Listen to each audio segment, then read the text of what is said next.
Well, good evening, everyone. Very nice to see so many of you on a very cold evening.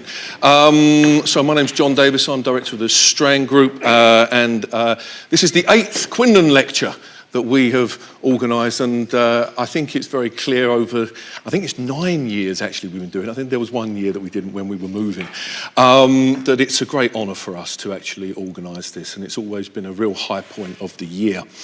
Got a new sponsor for tonight's one actually, which is BAE Systems, so a very big thank you to them. Tonight's lecture given by Sir David Omand. Now, he needs very little introduction, but I'll give a very small amount. First of all, he now moves into second place on all-time number of Mile End and Strand Group lectures. He's up to now 8 times. That's basically about once every 2 years, Dave. So we'll book you in for 2022. But most importantly, David was under Michael Quinlan for many years as Ministry of Defence Deputy Under Secretary of State for Policy, but also, as we know, over at GCHQ, the Home Office and the Cabinet Office as Security and Intelligence Coordinator. So without further ado, I'd like to introduce Sir David Omand, who's going to speak about the future of deterrence. David.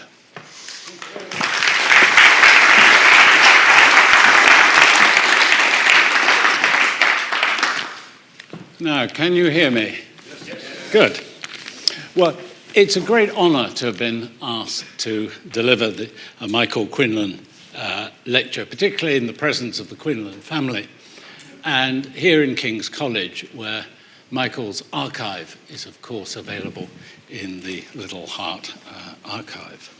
Michael was a British civil servant from 1954 to 1992, a long period, finishing as the permanent secretary of the Ministry of Defence. In the Ministry of Defence, we saw him as our exemplar. For example, he tutored me in the spare prose necessary in his day to write white papers. Not a word missing, but not a word too many either. Were he to read some of the publications of government today, I'm sure he would be sighing, "O tempora, O mores." Michael wrote of himself, policy on nuclear weapons bulked large in several of my posts, and I acquired over time a structure of concepts for tackling the issues it raised. He was private secretary to the Chief of the Air Staff at the time when the Royal Air Force had responsibility for the national deterrent. He was director of defence policy at a time of intense interest in nuclear arms control. He was a key member of NATO's nuclear planning group at a time when the alliance was updating its nuclear strategy, and he was Deputy Under Secretary of State for Policy and Programmes when the great decision was taken to replace the Polaris system with Trident. I know from my own time as private secretary to several secretaries of state for defence that Michael's thinking was extremely influential. Yet, as Michael wrote in retirement, the need for policymakers to think hard and realistically about nuclear weapons did not end with the Cold War. And now, today, we have other threats, serious cyber threats, creating a demand for fresh thinking about deterrence.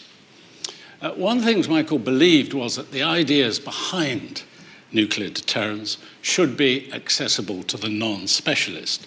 I'll try and avoid what the late John Berger called mystification, which is the process of explaining away what otherwise might be evident. In that case, the critique of the cold, remote vocabulary of the expert, in Berger's case, of course, on high art. Now, in plain terms, we exercise deterrence every time we affect other people's behaviour through threatening to impose a potential cost or difficulty on them if they act in ways we don't want. So, point one, deterrence is about affecting behaviour. And I shall be asking in this talk how far that is possible in cyberspace. So how do we influence someone not to act in a way we don't want? Well, we can expose their intentions to criticism. We can try subliminal influence and nudging. We can offer inducements and then threaten to withhold them. We can emphasize mutual interdependence. We can threaten, including with consequences so awful as to dominate all other considerations. So there's a scale of D, from D minor, detection and exposure, to disapproval, to discouragement, to deflection, to dissuasion, and finally to D major, the formal structure of nuclear deterrence. Now, I had a homely example provided by two young grandchildren. They'd been told to turn down the volume on the children's television program they'd been allowed to watch. Various threats of switching off the program, banning screen time for the next few days, as well as inducements for continued good behavior during their stay with us, had all been made. As I watched them, a little hand crept towards the remote control, and I could sense the internal calculation about, would we notice? What could they get away with? Had my signalling of the consequences of over disobedience and the value of the inducements that might be withheld, had they been thought to be real? Although they would not have known to frame the issue that way, part of what was going on was an internal debate about what really constituted a red line that must not be crossed. Signalling the existence of such a line should imply certainty that if crossed, there will be consequences. And that's the rationale for the 70-year-old mutual defense provisions of Article 5 of the Washington Treaty that would be triggered by an armed attack on the NATO area. Now, nuclear deterrence is a serious matter. It's surrounded by grave ethical issues about which Michael Quinlan cared deeply. I don't know if Michael knew of the historical judgment of Hannah Arendt: those who choose the lesser evil forget quickly that they chose evil.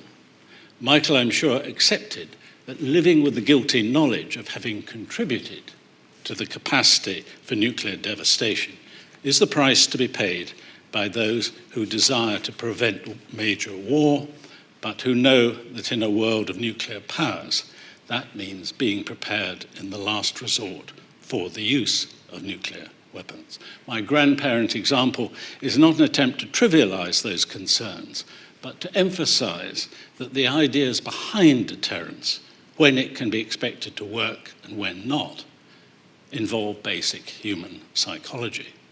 Now, setting red lines has consequences. Once a red line has been set, we must expect the other party to creep close to it and to try to achieve as much as possible of their objectives while staying just on the right side of the red line. And that's what we see today with aggressive Russian cyber behavior, just below the threshold of armed attack. If behavior is adjusted right up to the red line itself, it leaves little or no margin of appreciation for miscalculation or mistake. So trusted communication channels between the parties are essential. To take an example, in October 1961, as the Berlin Wall was being built, Khrushchev ordered Soviet tanks, their engines revving, to be positioned right up to the Friedrichstrasse.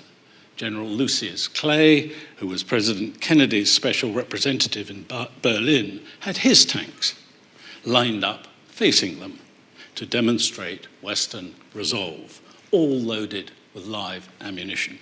The slightest miscalculation could have escalated into armed hostilities. Kennedy felt it necessary to send a personal request to Khrushchev to withdraw his tanks out of sight, giving, we can assume, equivalent assurances about his tanks and matching de-escalation. It was left to Bobby Kennedy then US Attorney General, to send this message via a sort of hotline, which was his relationship with Colonel Georgy Bolshakov, who was known to be a GRU agent posing as the press attaché in the Soviet embassy in Washington. That particular use of signaling worked, but to add a historical footnote, it was the same Bolshakov of the GRU who assured Bobby Kennedy at the start of the Cuban Missile Crisis that, of course, the Soviet Union did not have missiles in Cuba. Hotlines can also deceive. Now, with my young grandchildren, I would have had another deterrent option open to me if I'd been able, for example, to lock the remote control at a prearranged volume setting. That would have been what is called deterrence by denial. It would have made transgression harder, not to be entirely relied on, given how good even very young children are at digital skills, but it would have raised the difficulty of transgressive behavior. Professor Joe Nye at Harvard has emphasized a third form of deterrence, that of entanglement, recognizing the financial, economic, and human interdependence of those involved. Both sides may have simply too much to lose to take the risk of raising the stakes. I would like to think that would be true of grandchildren and grandparents, but emotion can lead to miscalculation. So deterrence is context-specific. It cannot be reduced to equations or algorithms. It depends on who is issuing the warnings, deterrent warnings, who's supposed to receive them and understand them, the credibility of the warnings, the value to the potential aggressor of what is being held at risk, and crucially, the past history of the relationship. There are multiple levels of credibility involved. And when you think about extended deterrence, providing your deterrent umbrella to shelter somebody else, complexity is added. And that's something that NATO force posture has to take account of in coupling the defense of NATO Europe to that of the United States in ways that are credible, including to NATO's domestic population. At this point, my analogy of the grandchildren sort of runs out, perhaps with a cry of just wait till your parents get home, invoking their assumed greater deterrent power, but leaving, crucially, ambiguity about what will then happen. So we want sufficient strategic certainty, but also some tactical ambiguity to discourage an adversary from gambling on being able to game the response. Nor must, obviously, either side come to believe they could preempt the other's capability. Hence, continuous at-sea Trident patrols by the Royal Navy are essential to the contribution the United Kingdom makes to NATO deterrence strategy. It was Michael Quinlan who elegantly demolished, as only he could, the arguments that surface from time to time of so-called existential deterrence, where nuclear weapons could be, for example, kept in base but not deployed operationally. Such a posture invites instability in a crisis. As Michael wrote, nuclear weapons deter by the possibility of their use and by no other route.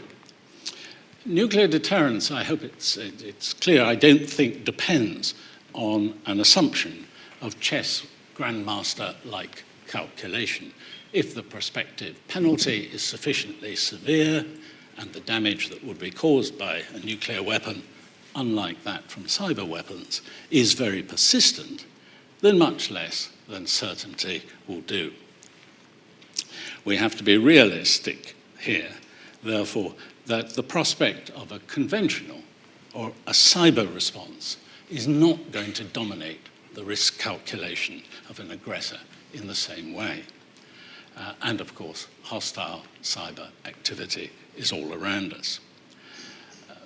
Michael insisted that the NATO democracies would never support the use of nuclear weapons in anger unless they were facing the loss of a major war of national survival. The late Professor Hermann Bondi was fond of saying, the definition of a nuclear-armed state is one you cannot afford to make desperate.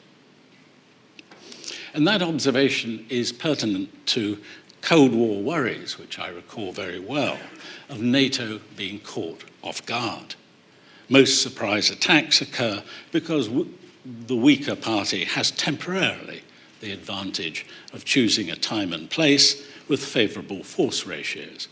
But such an advantage would very quickly have dissipated since the major NATO commanders have had and have counter-surprise plans with the authority and the firepower to mount a robust defense.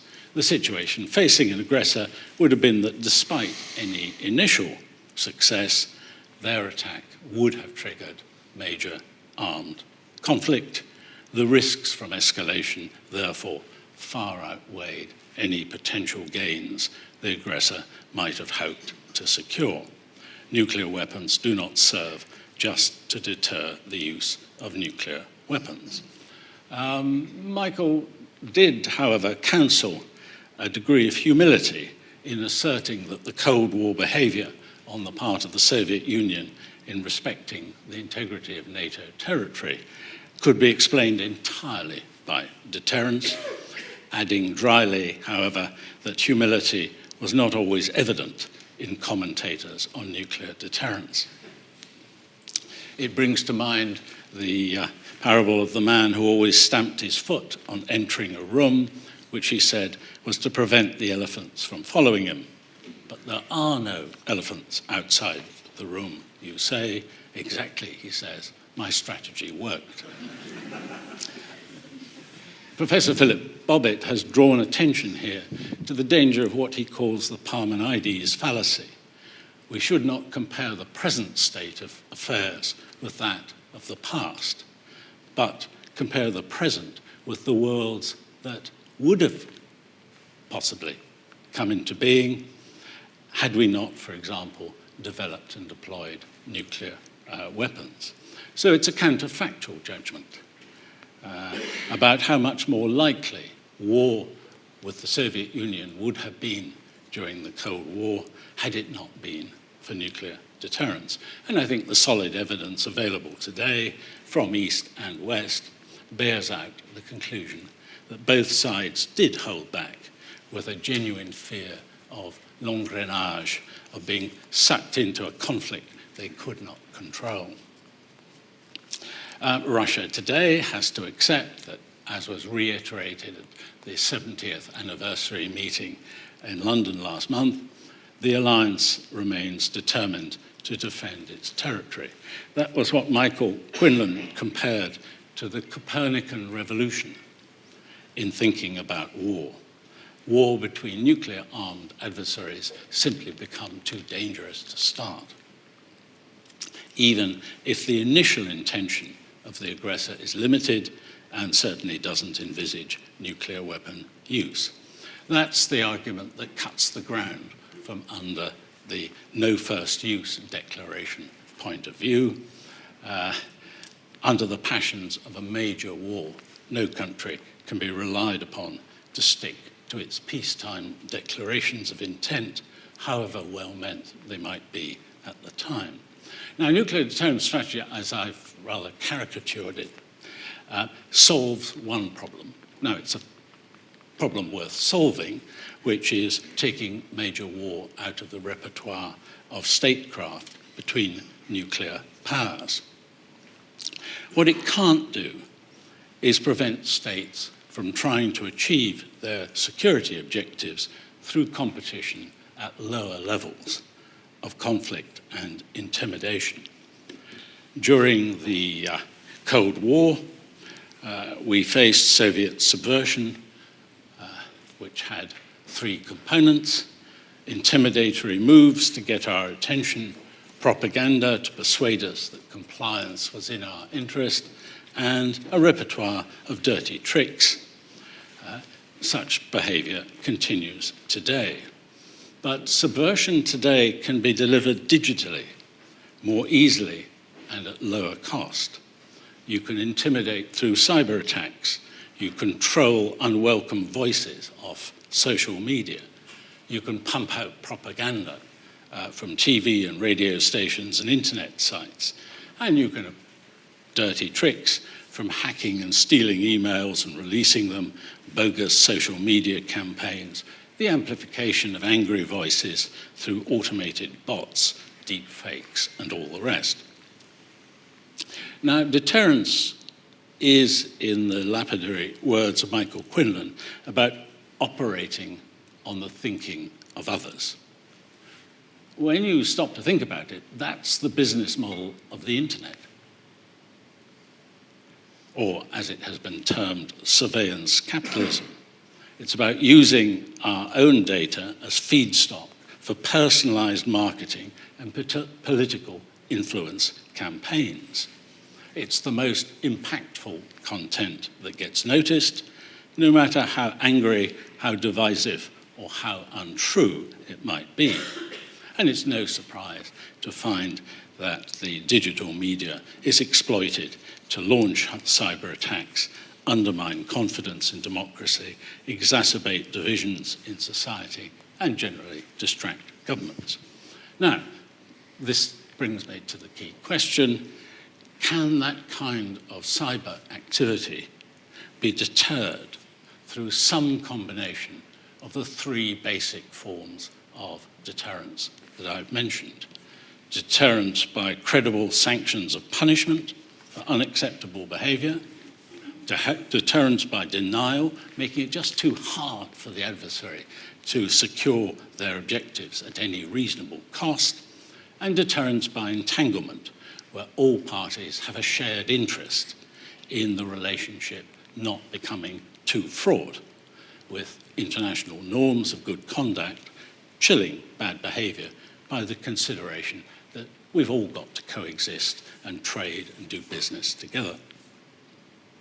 Now, as I hope I've illustrated, deterrence by threat of punishment requires some specific signals of intent backed up by credible capability to impose unacceptable consequences. I can't fault here the signaling on this point that the Obama administration issued, and I'll read it out. When warranted, the United States will respond to hostile acts in cyberspace as we would to any other threat to our country. We reserve the right, said Obama, to use all necessary means, diplomatic, informational, military, economic, as appropriate, and consistent with applicable international law, to defend our nation, our allies, our partners, and our interests. We will exhaust all options before military force when we can, weigh the costs and risks of action against the costs of inaction, and act in ways that reflect our values and strengthen our legitimacy, seeking broad international support wherever possible. I think that's a very wise statement. NATO has developed a cyberspace operations center to improve the ability of NATO member states to discuss these matters and cooperate with each other.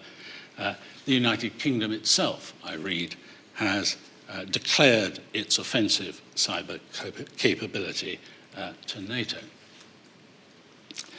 John Bolton, when he was US National Security Advisor, briefed out to the media that the Trump administration's new national cyber strategy had replaced the Obama-era restrictions on the use of offensive cyber operations. And the new legal regime in the Trump administration enables the Defense Department of the US and other agencies to operate, to penetrate foreign networks, to deter hacks on US systems, describing the new strategy as an endeavor to create powerful deterrent structures that persuade the adversary not to strike in the first place. And Bolton added that decision-making for launching attacks will be moved down the chain of command from requiring the president's approval. It was, I suspect, no coincidence that the New York Times reported shortly afterwards that US Cyber Command had planted malware potentially capable of disrupting the Russian electricity grid, something the Russian authorities then admitted was conceivable. You can say that as signaling, that's fine. But when you sort of begin to look more carefully, maintaining a Trojan capability of that sort in place in case it's needed is extremely difficult. Every patch to the target system, every change of configuration has to be monitored in case it's going to affect your malware. And can you be really sure that the adversary has not actually discovered your malware and found a way of neutralizing it, so when the time comes for you to press the button, nothing happens? We also have to bear in mind there can be unexpected consequences from offensive action. It was Russian attackers who inserted the NotPetya worm into tax preparation software aimed at making life difficult for Ukrainian targets. The malware escaped into the wild. In the end, it was over $1 billion worth of damage that one attack caused, and it almost destroyed the world's largest shipping company, Maersk. Now, if you contemplate a digital attack that left many dead or that caused massive destruction, the cyber Armageddon, beloved of thriller writers, then I think we would be justified in equating that to the results of an armed attack. That possibility would justify a response under the inalienable right of self-defense. It might be a major cyber retaliation to persuade the aggressor to desist. But equally, it might be a flight of cruise missiles. And I think it's wise to dispel any illusions that we could be entering an age in which you have major cyber wars that stay confined to cyberspace. Now, another problem is that the destructive capability of conventional and nuclear weapons is pretty evident. You can make that very clear without revealing sensitive design details, demonstrating that you can actually you do actually have the capability of significant destruction from cyber attacks is much harder without revealing your hand in ways that would probably genuinely help an adversary protect themselves and reduce their vulnerabilities. Or even, and there are cases on the record, where they would reverse engineer the attack and turn it back on you.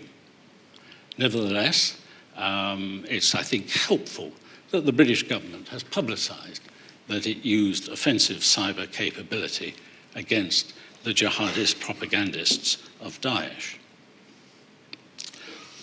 Any response would have to be calibrated to be necessary and proportionate. And we have to be realistic that our adversaries would be under no such constraint.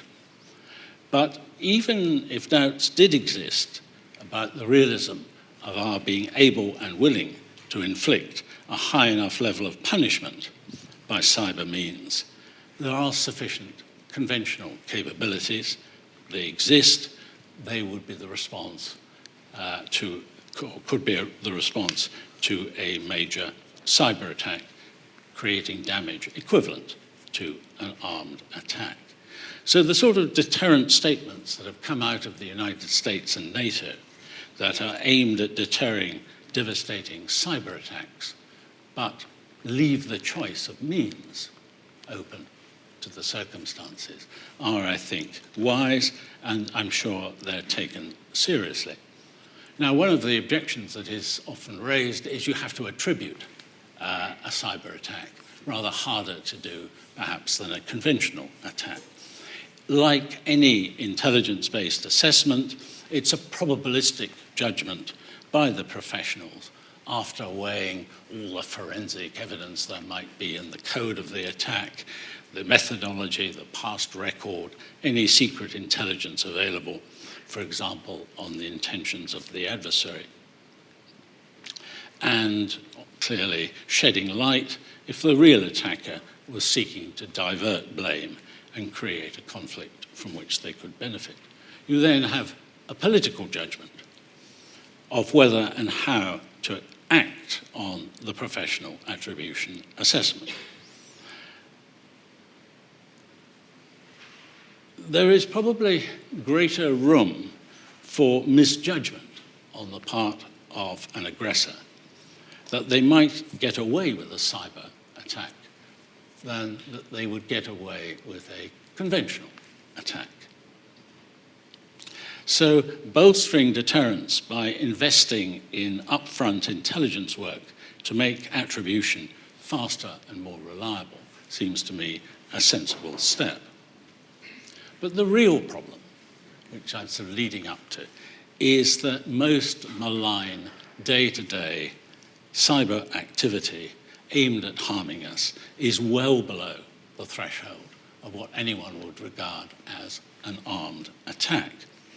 I have an acronym, CESPIT, for this: crime, espionage, sabotage, and subversion, perverting internet technology. CESPIT. I find it hard to see how a threat of punishment can deter such persistent, low-level CESPIT activity by a multiplicity of states and non-state groups, including international criminal gangs. But cyber operations can be used against CESPIT targets. You hack back, you penetrate and disrupt their networks if you can, you create a bit of difficulty and discomfort, and you make the attacks more costly. It's what I might describe as a contribution to deterrence by denial, a form of, if you want to coin a phrase, forward active dissuasion. It's rather like having police officers on the beat doing stop and search. It's not actually going to cause a cessation of that activity, just as the threat of long prison sentences inconveniences the few criminals that are caught. It takes them out of circulation, but it doesn't stop crime, or people trying to commit crime. Nor does it stop them from improving their techniques to reduce the risk of being caught. So such active dissuasion operations should be seen, I think, as part of a much wider whole-of-nation, and indeed allied, effort at raising the cost and difficulty to the attacker. I like the way that the National Cybersecurity Centre, part of GCHQ, has adopted the term active cyber defence as a form of deterrence by denial, making it really quite hard for criminals, for example, to attack the Inland Revenue, the HMRC sites, blocking malware, bad addresses, dodgy website, finding dodgy websites and taking them down. Investing in good cyber security and cyber resilience makes us a harder target, as does very basic cyber security, passwords. When did you all last change your key passwords, I wonder? Passwords, patches, multi-factor authentication, 24/7 intruder detection systems, anomaly-based detection and sophisticated encryption. All of these things are available. One way to penalize attackers, just to raise the cost to them, is to publicize bad behavior. The United States has done rather more of that than we have, to name and shame those involved. The Russian GRU and other hackers indicted by the FBI will, of course, be arrested if they travel to the West, imposing at least a modest cost on them. The UK did attribute the destructive NotPetya attack and exposed at least some of the groups like Fancy Bear as being stooges of the GRU. I think that is the right way to go. Now, attackers learn from their mistakes, they innovate. There are all sorts of fancy things you can read up on, like polymorphic malware that detects the defense and then adapts the attack to get round the defense. Extraordinary. But the point is that the initiative here should not be left with the attacker. We need to be ahead of their game. So, in conclusion, we should not mislead ourselves by a false equation of nuclear deterrence to the risk management of persistent threats in cyberspace. But, I'll make 4 points, we should first see the digital capability to interfere with adversary systems as a legitimate force multiplier for the armed forces when they are actually engaged in armed conflict. It's essential to minimize our casualties and to protect, to act, as I say, as a force multiplier. In the past, it was jamming and electronic warfare. Having cyber capability to make it harder for the adversary once you're in armed conflict seems to me entirely, well, that is what we have, that is what we're going to go on having. We don't talk about offensive tanks or offensive warships, so we shouldn't talk about offensive cyber in that context. It's just part of the work of the armed forces. My second category is the possession of cyber weapons capable of interfering with critical adversary systems like the Russian electricity system that I mentioned earlier, has probably got to be part of NATO's preparedness to respond to major attacks that are comparable to a destructive armed attack against our civilian or military infrastructure. But these are cyber weapons that we don't want to use. We don't want to have to use. But by reserving the right to defend ourselves, including with defend ourselves with means of our choosing, digital as well as conventional, and ultimately nuclear, in the case of major war, you're actually harnessing the full potential of the alliance's deterrence strategy to prevent conflict from arising in the first place. But we should be realistic. I don't imagine the threat of cyber punishment is going to deter the rather capable North Korean cyber warriors. Ours is a highly networked and vulnerable society, more so than theirs. But the final point, most of the persistent malign activity that's aimed at us, our commerce, our industry, us as individuals, the cesspit, is below the level of armed conflict, and it can't be deterred any more than crime can be deterred. But you can reduce the risks by having a layered defense.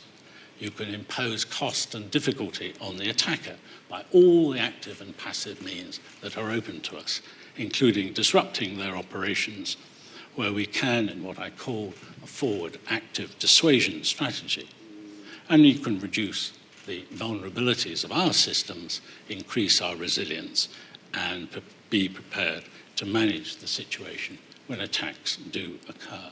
And I would add to that list, educate ourselves in critical thinking to reduce our vulnerability to the disinformation and deception to which we're subject online. And then finally, deterrence by entanglement does have its place. It was part of trying to manage the relationship with China, reaching an agreement, as the US did as well, to cut down cyber espionage for the commercial advantage of national companies. It's a rare example of a practical cyber norm. But let us explore other norms for responsible state behavior in cyberspace. But these will be complements, not alternatives. To return to Michael Quinlan, he wrote, "We should have a deep distrust of taking up, on grounds of advantage in political presentation, positions that rest on false strategic premises. Today, when it comes to strategic premises for managing cyber threats, we should have no illusions about the extent to which we can be sure of being able to control the behavior of our adversaries. I will leave it there. Thank you.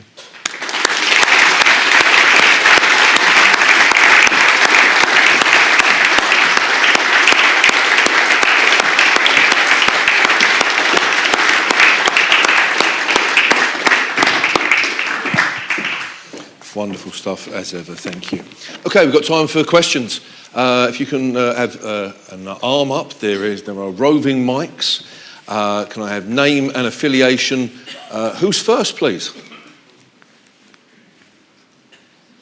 That man right there. So, Peter Watkins, previously of the Ministry of Defence and now a visiting professor here. Thank you very much, David, for a wonderful lecture, very much in the spirit of the great man himself. I wanted to ask about the potential impact of other new technologies, particularly artificial intelligence, quantum computing, and so on. I mean, there's a lot of talk about them. I'm not sure that we really understand exactly what their impact's going to be. But one point that is made is that it could, or they could collectively speed up decision-making in military and non-military type engagements. And just thinking back to your Obama quote, it foresaw a rather sort of leisurely process. And I just wondered whether you thought that these new technologies might possibly undermine the rather sort of cerebral approach to deterrence that the Obama statement signified, but also I think Michael Quinlan would have supported as well. Well, thank you. 2 points. One is that decision-making algorithms are going to help all over. They're already with us. Get used to it. We're going to see much more of that applied to the effectiveness of the weapons of the armed forces. Is it any different from, go back 100 years, invention of a new form of gear train that allows you to control the tracks of an armored vehicle, different speeds so they can turn around. So there's going to be quite an impact on the armed forces and their equipment of having this ability to automate processes. The second part of my response, though, is picking up your point about speed, because in some circumstances, the algorithms allow reactions times which are infeasible for any human being trying to monitor them. Now, we've already got that with protection of warships, where you have a fast-firing gun which will shoot down sea-skimming missiles, and once you're in a zone of danger, there's no time to take a decision. The machines will detect the incoming missile and try and shoot it down, and that's automatic, and that's what the Israelis do with their Iron Dome. Things just happen too quickly. I suspect that's some of what lies behind John Bolton's, when he was in the White House, his wish to see delegation of authorities pushed downwards, because that's part of that. You haven't got time to go all the way up the chain of command and get presidential directives.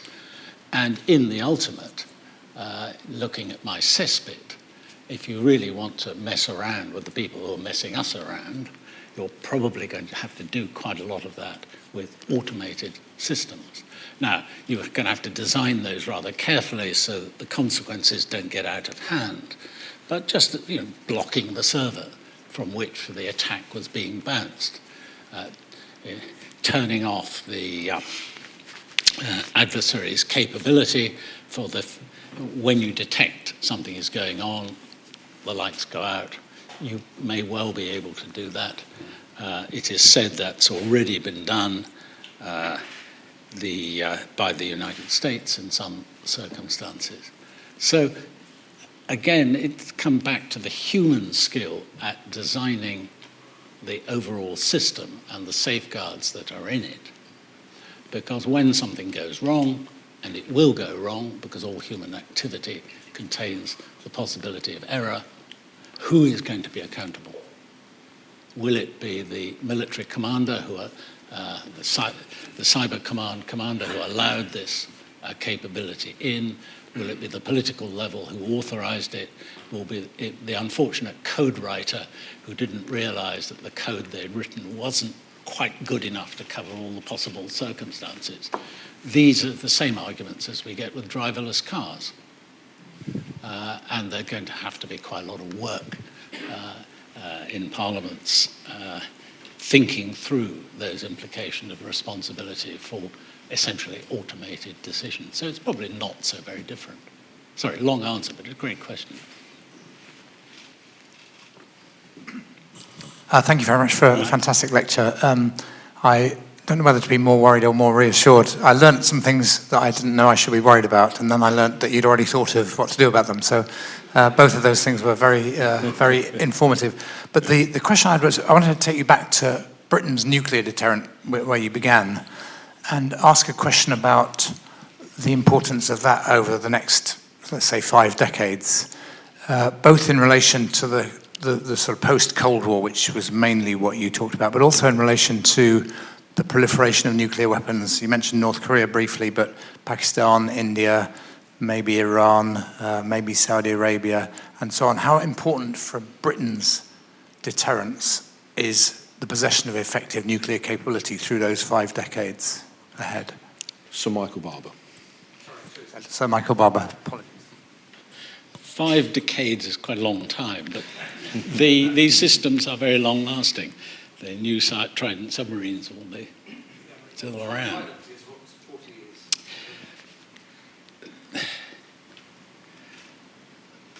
The first point I'd make is I find it very difficult to rationally see any connection between the United Kingdom's current nuclear capability and proliferation risks, say, of North Korea or Iran.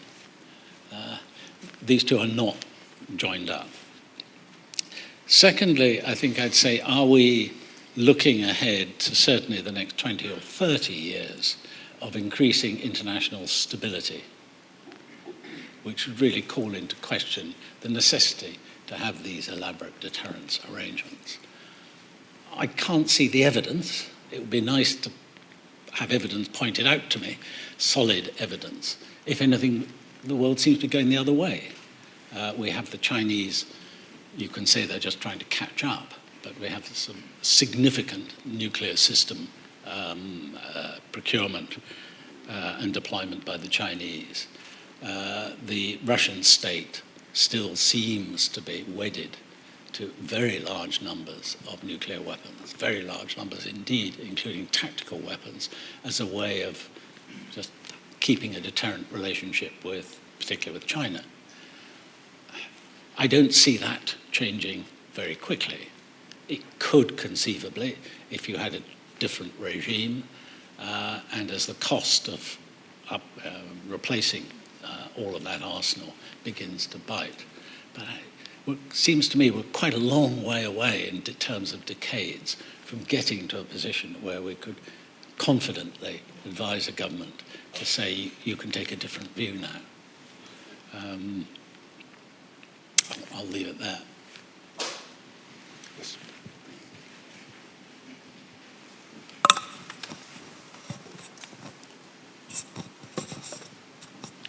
I'm Desmond Bowen. I'm an Associate Fellow at the IISS and a former colleague of David's. David, I'd like to take you back to cyber and a response to a cyber attack. I mean, the sort of rules of law talk about necessity and proportionality as being the kind of basis of the response. And I just sort of, I mean, clearly, and this really is talking about thresholds, but necessity is one aspect that may be easier to judge. But I just wondered about proportionality. I mean, is there an argument actually for saying a disproportionate cyber response might actually be appropriate? Or do you think we're still governed by proportionality when it comes to responding to cyber attacks? That's an interesting question. I mean, I might have gathered from my remarks, I was rather thinking of it the other way around, that the cyber attack might well be thought to be under whatever the opposite of disproportionate is. In other words, to be not quite up to the damage to which you are responding, trying to persuade the adversary to desist. The principles, we talk about them as the Tallinn Manual principles. They're not yet international law, but they represent the closest consensus anyone's really come to, that there is an equation to be made between the effect of a cyber attack that causes death and destruction and the effect of a conventional attack that causes equivalent death and destruction. So if in those circumstances we were prepared to, the British government was prepared to launch a flight of cruise missiles in response to some atrocity committed against us, I don't think we would be balking at a cyber attack that sent an equivalently powerful signal, but actually would almost certainly do less damage. So it seems to me there would be ways in which you could advise a government about the potential impact. Now, how strong is the assurance you would need to give the National Security Council that, yes, we're going to launch this cyber response, but unlike NotPetya, it's not going to get out of hand, or Stuxnet, it's not actually going to escape and be discovered somewhere else. That, I think, will always be very difficult to judge. So in many ways, it will be easier for diplomats and officials to write up the case for a conventional response than it will for a cyber response. One of the reasons why I don't think we're going to get into cyber war as such. And then if you just pass the mic along. So we'll have the first question, Alistair. Oh, hello. David, thank you. Alice MacDonald, former civil servant. David, thank you for your excellent lecture. You urged us to keep our passwords under review. Is the economy as a whole playing its part? Every time that there's a cyber attack upon part of our economy, particularly a private sector company, it seems to come as a complete surprise to them. Do you sense that outside of the military, the NHS, local authorities, companies, big and small, are doing their bit to be aware and active? So, two parts to my answer. I'm tempted to turn to the director of the National Cyber Security Centre, who's in the audience, but I won't. That would be unfair. So, two parts to my response. You can see the impact over time of companies suffering serious reputational damage because they, particularly with our own personal information, they simply didn't look after it. This is the kind of talk phenomenon. And in the worst of cases, it could bring down a company. And you can see the way in which company governance is beginning to pick up on this. So boards of directors have to discuss this. You're now tending to see it in annual reports of companies to their shareholders, saying this is one of the risks and this is what we're doing. So I think there is growing awareness. But the problem, which was identified by the National Cyber Security Centre a couple of years ago, is one of market failure. Because the cyber security market doesn't really fit the small and medium-sized enterprise. The big companies can afford to look after themselves, and do. They certainly do, particularly those that are associated with the defence sector or pharmaceuticals or anywhere where they know that, say, the Chinese are only too interested in some intellectual piracy. But for the small and medium-sized companies, they can't afford 24/7 monitoring of all their IT and so on. And if you look at the Internet of Things, which is rapidly approaching us, the video camera or my iPhone, whatever it might be, which is connected to the Internet, when that gets hijacked by some attacker and then used to block out communications to a bank in one of these DDoS attacks, the user, it's still a perfectly usable device. You know, the fridge that's connected to the internet, or the kettle that's connected to the internet, and all these other things. It still works. So you, as the owner of this device, have no particular, you don't want to pay more for it to make sure it's really secure. And the company that sells it to you has no particular commercial incentive to add security. Classic case for regulation. So we're moving from a situation, which I might caricature of a few years back, where the government responds, it's a market, the market will sort it out, to one, well, actually the market won't sort it out. And the National Cybersecurity Centre, for example, has to be active in working to block a lot of the malware and take down the bad websites. And government has to start regulating, so you can't import one of these electronic internet-connected devices unless it's got upgradable security. And we'd be crazy to allow people to import them because they can be turned against us. So a long answer, but I think that second part, that actually government has a bigger part to play in this than might have been thought a few years ago, is now sort of upon us. Admiral Lord West, simple sailor. David, thank you for a fantastic lecture. I mean, I think Michael would have been really proud of you, actually. You clearly have more control over your grandchildren than I do. I go for resilience by putting on ear defenders, so I think that's one way of getting around it. It's a couple of points I have. My first one is at lower grade cyber activity, it seems to me it would be wonderful if we became better at attribution. I mean, I've seen it at the high level where, for example, on one occasion I was shown it by NSA, we went down and actually identified actors in China and sent them pictures of themselves using satellites as well as everything else, and that had quite an impact on them. Now, at lower levels, if we could attribute better, I think that would, and I don't know how much effort is going into that aspect of attribution, and do you think that would make a change? That's my first point. My second one, and you've sort of given me some hope, really, I think.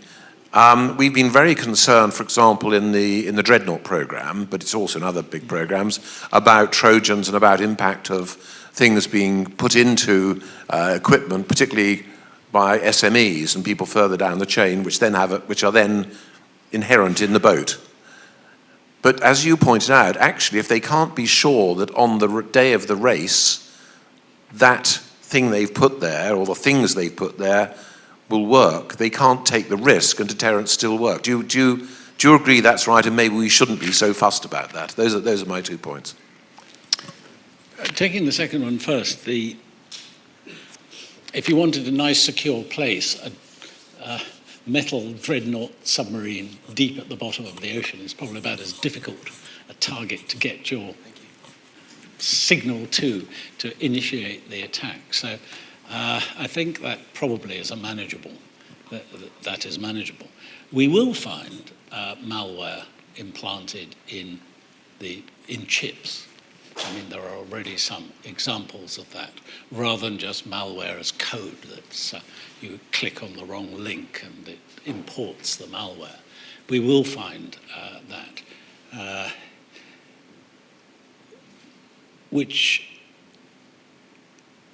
is going to be a problem not just for the defense sector, but the telecommunications sector, the electricity supply sector, because where are these chips actually, where is the chip foundry?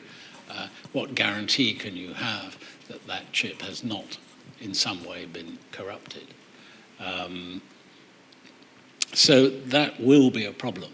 But I don't think it's, I may be over-optimistic, but if I were thinking of places where you really have to watch out, I think probably a nuclear submarine would be about the last place I think I'd really worry about. Your first point was... It was to do with attribution. Yeah. Actually does have... I mean, some very. If you go on the web and look at the websites of the major cybersecurity companies, particularly the big American ones, they do a lot of very good work in attribution. My suspicion is behind the scenes, before they publish that stuff, they check it out with the authorities. But they've done quite a good job at identifying some of the serious actors.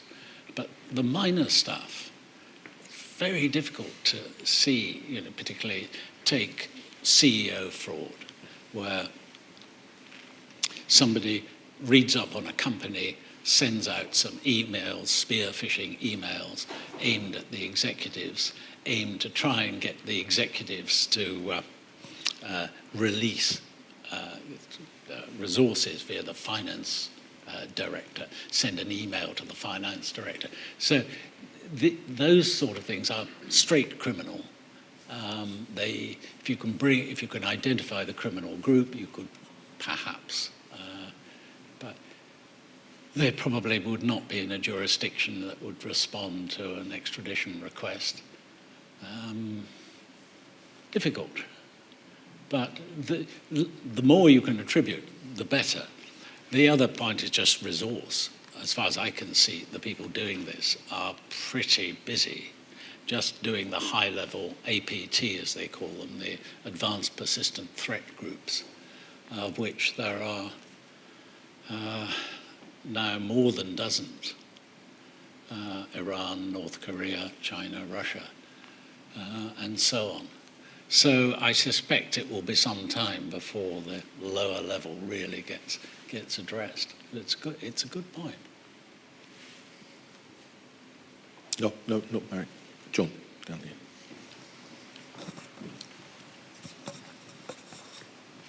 No. John Tolson, occasionally in the Ministry of Defence. Could I, David, just go back to what you talked about?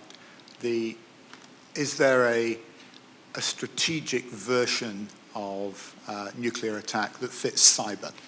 And I think I certainly would agree that we haven't got anything like that yet. We've had, at most, limited cyber war and skirmishes and the rest of it. But I just wonder whether there is something there that's beyond what you described as where you got major casualties as a result of a cyber attack. And we went down a route that I understand was quite possible about 20 years ago when we were first looking at cyber things, that there were two physical switches, one on either side of the Atlantic, one outside Brussels and one in the Virginia countryside, which no one seemed to own. But if one or both of those had been destroyed, then that would have had very severe repercussions on the whole of the economic and financial systems of the United States and Western Europe. Now, perhaps we've got better than that, I hope we have, but there's an awful lot of physical infrastructure associated with cyber which has its own particular vulnerabilities. But my question is really, if there is a modern equivalent of being able to take down our economic systems in the way that possibly could have happened 20 years ago, nobody is killed, a lot of big companies presumably go to the wall, there's huge embarrassment and all the rest of it. But what really, in deterrence terms, is the appropriate, first of all, the strategy for preventing it, and secondly, the appropriate response when it's actually happened? Really, really good question. And the first thing you need to know is was it deliberate, or was it a NotPetya, where something was set off and escaped and then did an enormous amount of damage? If you look at NotPetya, which has been firmly attributed to Russia, that's over $1 million worth of damage. And if they had brought down Maersk, which they were within, the Maersk were extremely lucky. The story I heard was that everything in the company's headquarters was black. They had to go around, everything had to be switched off. And then they discovered they couldn't recover the systems because the malware had, as it were, infected the backups. And it was by great good fortune that they discovered that one of the African subsidiaries had had a power cut and they'd been offline. So they actually held a copy of the global database uncorrupted. And they had to fly over a special team, having told the people locally in, I forget whether it may have been Sierra Leone, but don't quote me on, I can't remember, having telegraphed them to say, whatever you do, do not switch it on. And locally they went around cutting the plugs off all the cables so that there could be no possibility. And it was getting that. That's what rescued the company. Otherwise, you have a company that had hundreds of thousands of containers of stuff all around the world with no idea what was in the containers and where they were. So bankruptcy, out of business. I mean, that's a close run thing. Yet what's the response? The response was we called out the Russians, but there's no, as far as I'm aware, court case, there's no civil penalty, and there's certainly no cruise missiles. So you can probably do quite a lot of damage before you get to a threshold where you are really seriously talking about having to do something to force someone to desist. One of the reasons in my acronym CESPIT I put in sabotage is because most of this is closer to what you would call a sabotage. It's a criminal act that is committed in your country. But it's not necessarily an act, you wouldn't act of war that would actually force you to to say we are now in a state of war because some act of sabotage has taken place. But John. The honest truth is none of us actually know the answer to these questions. This is what makes it such an interesting subject, because this will evolve over the next few years. Sir David, Johnny Aitken, I'm only a captain in the Royal Navy, so I'm a really simple sailor, as opposed to Admiral West. I'm a submarine captain by trade, and in our tactical weapons system on board the submarine, we have algorithms that support decision-making insofar as target motion analysis, which then generates a fire control solution and allows us to conduct attacks. We still back that up with mental maths so that we check ourselves. Once you start putting algorithms and AI into decision-making for whatever response, we've seen in the banking industry where algorithms become not understood, although the effects of those algorithms aren't as well understood as they might be by the people who've designed them, but certainly not by the people who operate them. So the bankers in the high frequencies banking often lose control of the situation. How confident can we be that we could maintain control over that any algorithmic response in response to a cyber attack? So keeping a human in the kill chain, I guess, but at a decision-making level. I'll take your point and sort of think about the armed drone, which is up there, which is you can highly automate it, can choose its own path to get to the target. You can automate a great deal, but the decision, the algorithmic decision to say, that's a target, I'm going to attack it, is at the moment one that only a human being is allowed to take. But technically, you could certainly develop the ability for that decision to be taken automatically.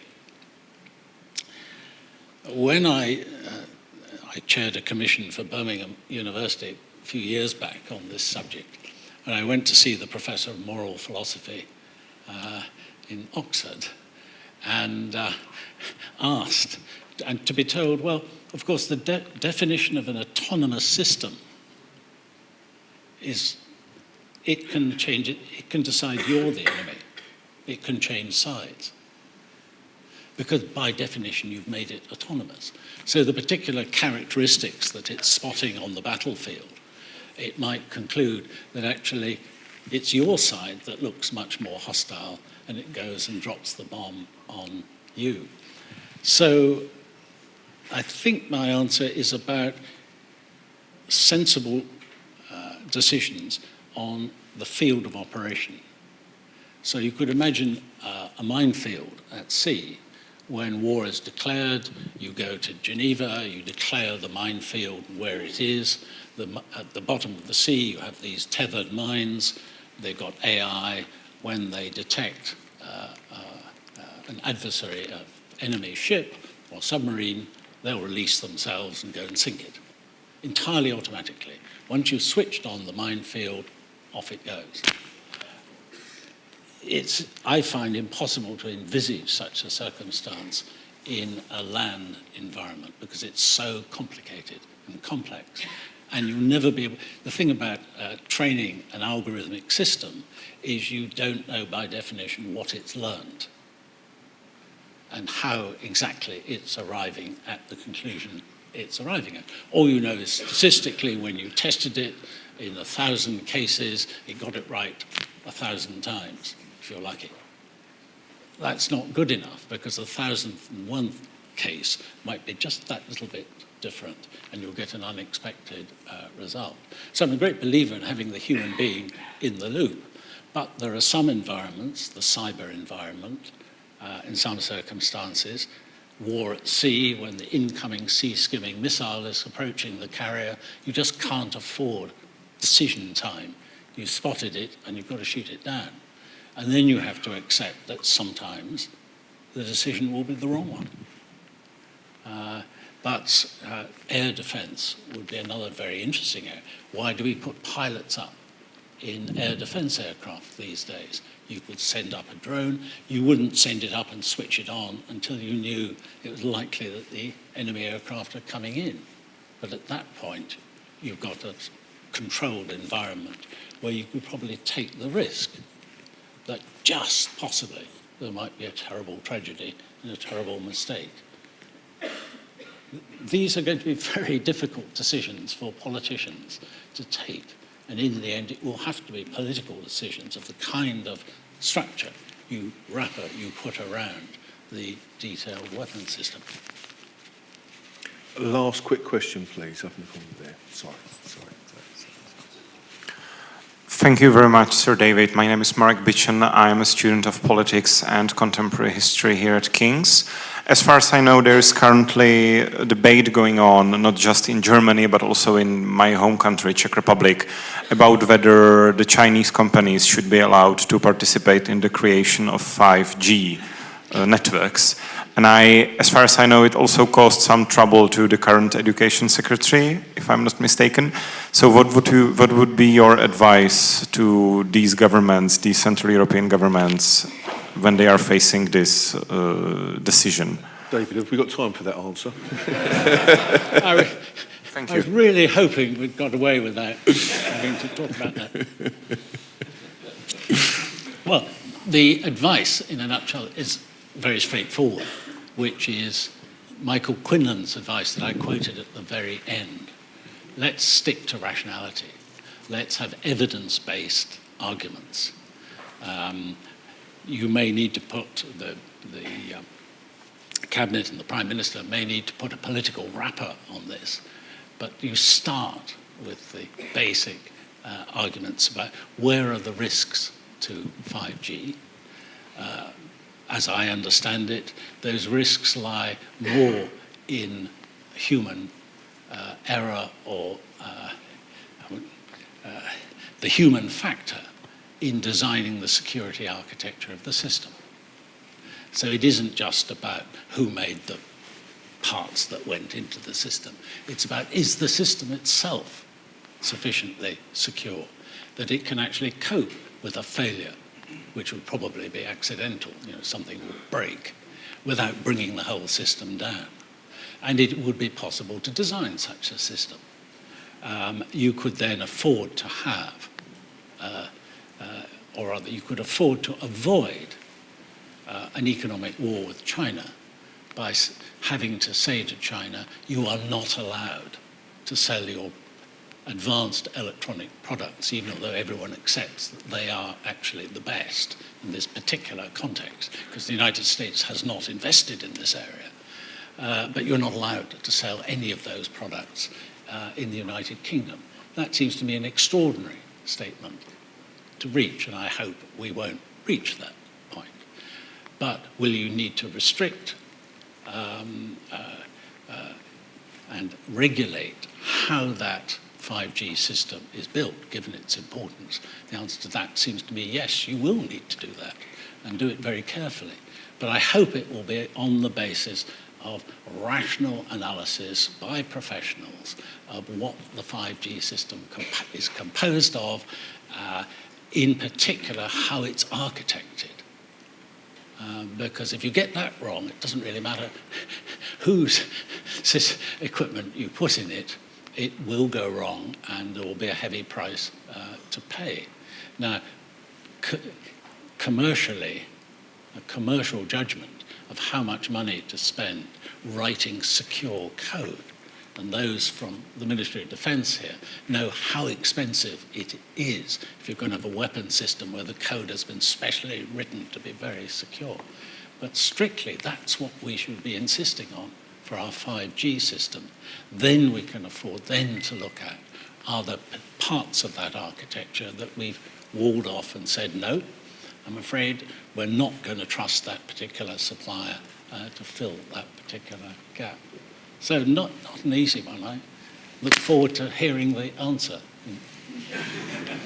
Well, that brings us to an end. I think the word has already been used tonight, cerebral. I certainly think that that fits the bill. Thank you, as ever, for a big attendance from the Quinlan family and friends. Great audience, great questions. Join us for a drink down the corridor and join me in thanking Sir David Omand.